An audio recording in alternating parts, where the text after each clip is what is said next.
For the first time in October, the Detroit Lions will play a game at Ford Field as they look to keep their streak alive of the NFL streak of the longest period of time not to have lost consecutive games, dating all the way back to October 2022.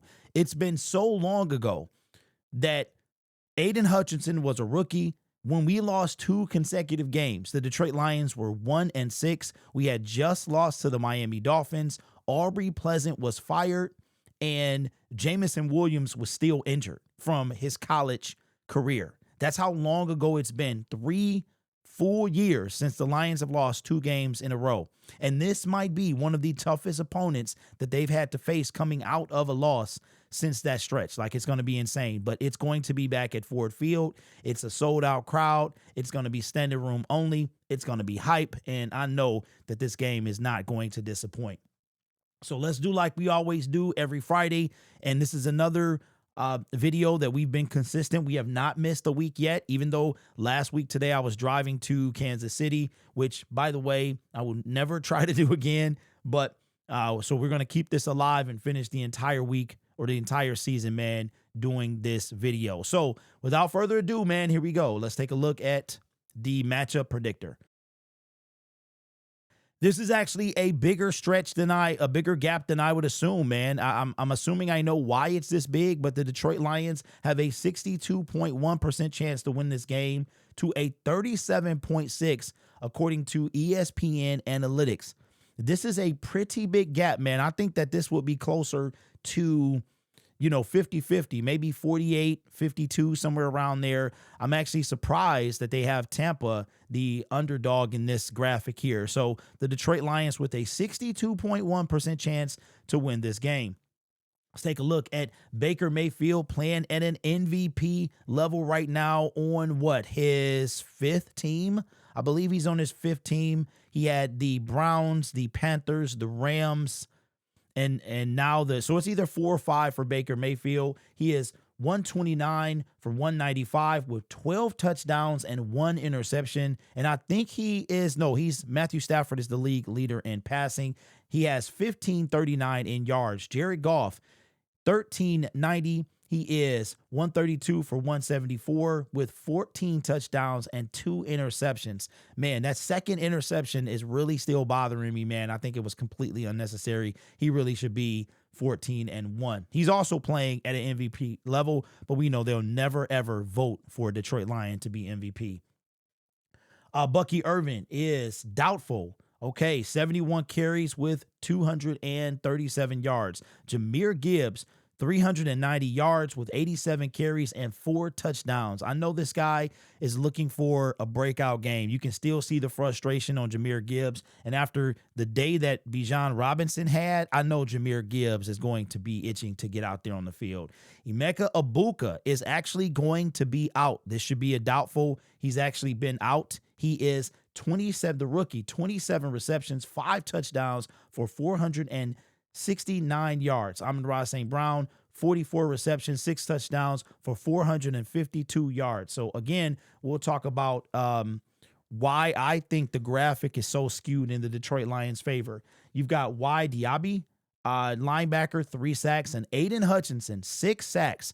Every game that the Detroit Lions have a recorded sack, Hutch has a sack. So he's actually on pace to have a career year. His career high was year 2 at 11.5. He looks like he's going to beat that. I'm guessing 18 or so for Hutch. I mean, that might be enough. Well, Nick Bonito was playing out his mind, but he could have, he's going to be close to the league leader. Last year, he would have got it for sure. There's no doubt about it. T. Smith, safety, 45 tackles. And for like the 4th consecutive week, Jack Campbell is the Detroit Lions leading tackler with 56 tackles.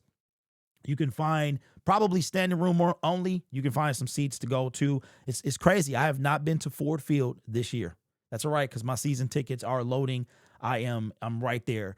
Look, so the status for the games drops about an hour after you're going to see this video. So this is going to be updated. But Levante David, Josh Williams, Mike Evans, Bucky Irvin, and Chris Godwin are all, you got 3 questionables and 2 doubtful. So Egbuka is going to be out. Chris Godwin is not going to play. They said Mike Evans may play. You can see now that Bucky's probably going to be out. So last week, Baker Mayfield was playing literally with practice squad receivers. So I think that is why the graphic is so skewed. They're going to be without pretty much 3 of their best wide receivers. The Detroit Lions, Taylor Decker, is questionable. I think that even though he was at practice, I think he's going to be held out. I think the Detroit Lions are going to play it safe. Aleem McNeil has not come off his 21-day window yet, but Dan Campbell said, and I'll say it again, Aleem's freaking playing, man. So expect Aleem McNeil. I would be surprised based off Dan Campbell's comments if the Detroit Lions do not play Aleem McNeil. Kirby Joseph, questionable. DJ Reader is questionable, and I didn't even know he was on the injury report. And Brian Branch, of course, is suspended. Now, let me cut back to me real quick. There's a lot of stuff going on, and again, I'm trying to move past this, but the NFL Films put out a very distasteful clip yesterday, and the uproar was so loud that the clip got removed. Allegedly, there was a 9-minute segment of the Kansas City, Detroit situation. It was hosted by or narrated by Louis Riddick.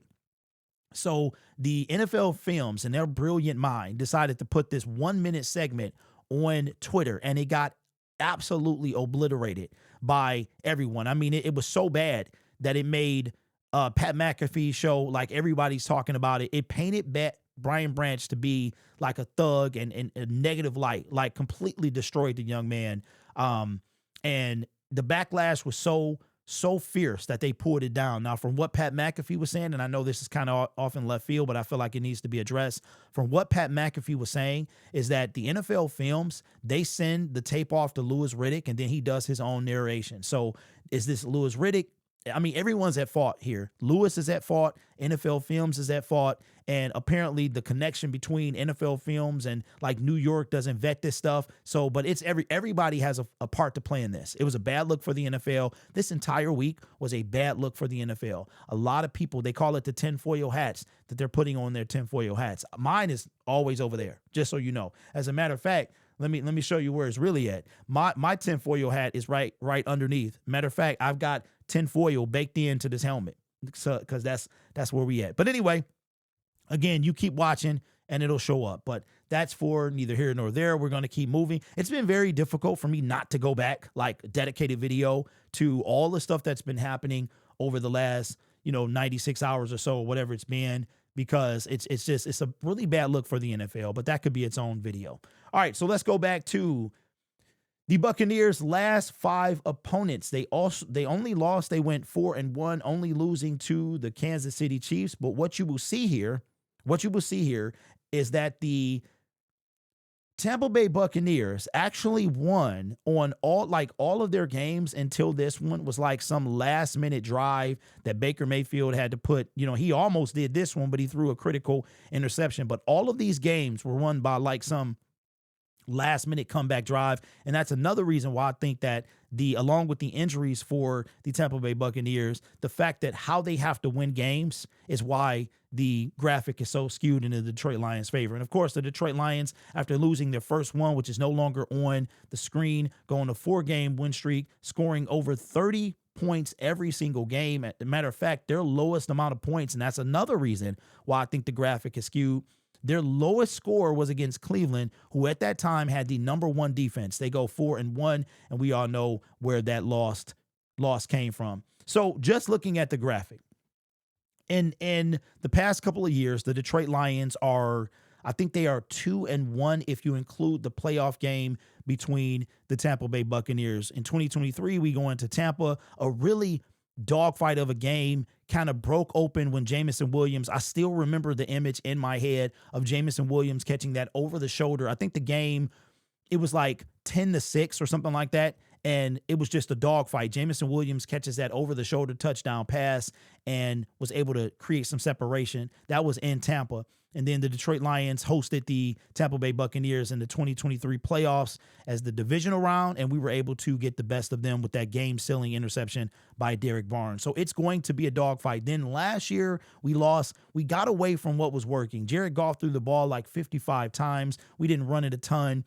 and we just could not get our offense going. And I think that the Detroit Lions also were missing that Josh Reynolds type receiver. This is before Tim Patrick really came on, and our offense was still trying to find his groove, and we wind up losing, and it was 20-13. Like, it wasn't even that big of a loss, right? But we wind up losing that game. So with that being said, I think, and this, I don't ever choose bias, right? I had somebody in the comment section was like, you should put on the shirt something about me not being like for the team because I picked the Baltimore Ravens to win that game back in week 3.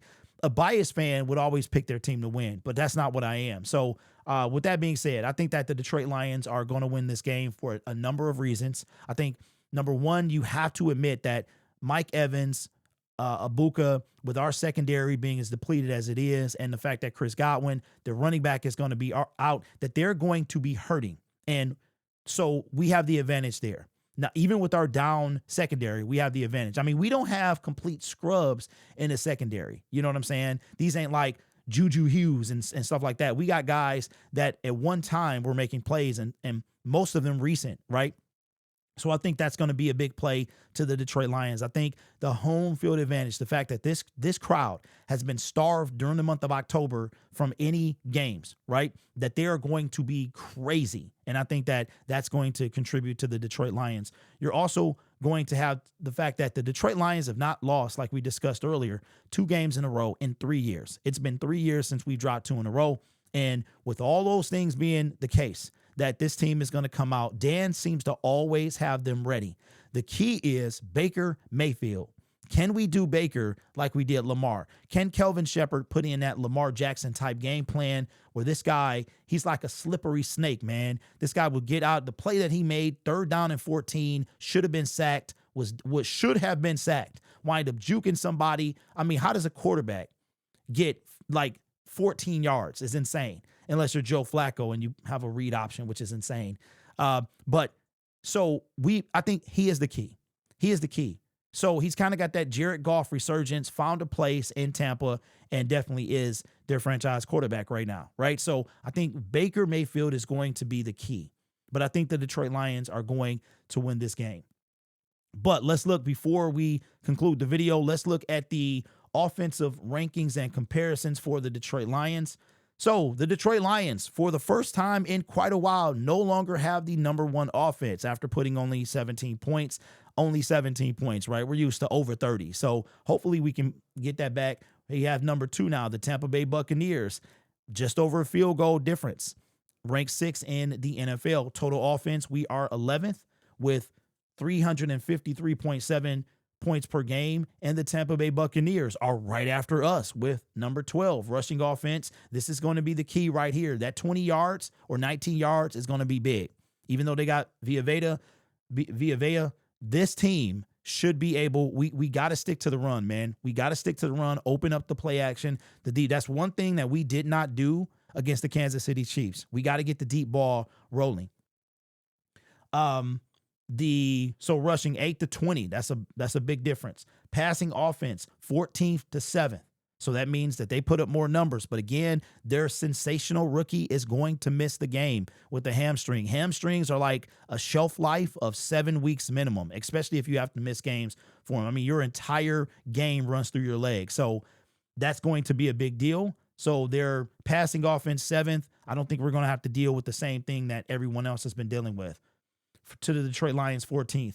3rd down offense, 17 to 14. So we're pretty much evenly matched there. Red zone efficiency. The Detroit Lions are leaps and bounds better in the red zone. So when we get in the red zone, we got to score. We have to score. But it's going to be, how does this 23 ranked red zone offense, what is our defense looking like? Because that's going to be the key.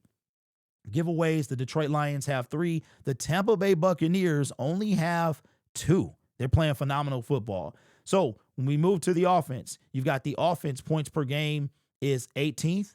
And then you have this is defense. Points per game, 18th. Then you have the Tampa Bay Buccaneers, 24th. Okay, so we outrank them there. Total defense, 9 to 14. We outrank them there. Rushing defense, pretty good. Only a 7-yard difference, 11 to 5. Passing defense, 14 to 21.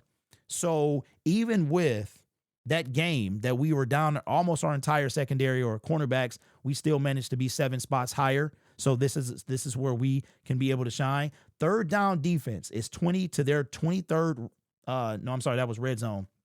So red zone efficiency, we're 24th. tied for 24th, and their offense is 23rd. So that should be a showdown there. So red zone defense, 20. I would love to see this number back in the top 10. I really would, man. This was our bread and butter. This was one of the reasons we went 15-2 last year. We got to get this up. I don't know what Kelvin needs to do, but we have to get this up. Maybe with the Lean McNeil coming back, we can get off the field on third down to their 15. Red zone efficiency, we're tied for 24th, and they are 28. So you can score on them. So our red zone offense is 4th on, and we're going against the 28 ranked red zone defense, and takeaways 9, which is tied for 5th, and there's 6, which is tied for 17th. So again, all the things I mentioned earlier, the Detroit Lions are going to, I believe that they're going to win this game for everything that I said earlier. You've got the home field advantage. You've got the depletion of their receivers. You got the fact that I don't think Terrion Arnold is going to play, but he was practicing today. And it's almost like you can't even tell his shoulder was hurt. So I don't think we're going to see him until after the bye week. He went from season ending to possibly IR to only missing 4 practices. And now the dude is pretty much back looking smooth out there. So we'll see. Again, got to clean it up. But I don't know if we're going to see him. But we will see Aleem McNeil back in the game.